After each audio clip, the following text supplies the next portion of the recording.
गोदान माखा एन्ट्रि फिस वेलकाम बेक माय इउटुब चेनेल नोंथांमोनखौ आंनि गोदान भिडिअआव बरायलायबाय दिनैसो नै दा धिर बिलाव दंफैयो दा भिडिअखौ नायलांबाय थाबानो जाबाय नोंसोरो थ' माबादि साजायखो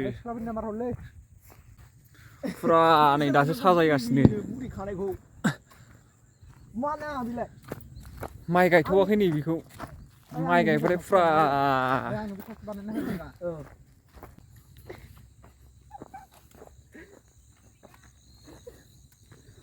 बा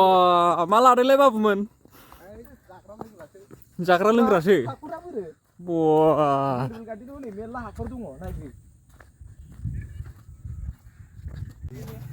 वाव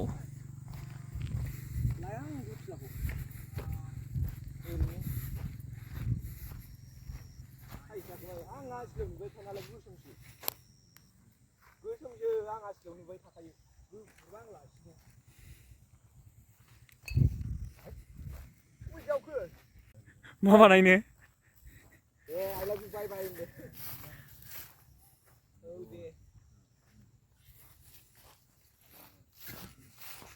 नैबेखौ माइ गायथ'वाखै माइ गायबाथाय फटक लानो बिराद मोजां जागोन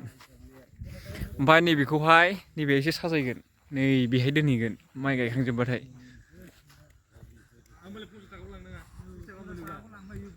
नाव गाखोग्रायाबो जाजोबखाबाय नै बट गाखोग्राया थ' बिदिबा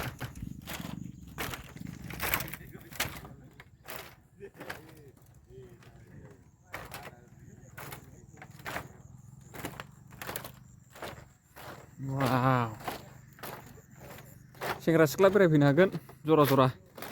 बरियानो बरियानो बेनो नायलांबाय थादो गाखोनो फैदो नोंसोरबो बरिया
गराय गारियानो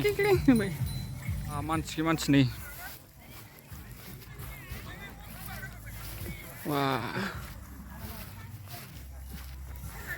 भिडिअखौ बेहायनो फोजोबनाय जाबाय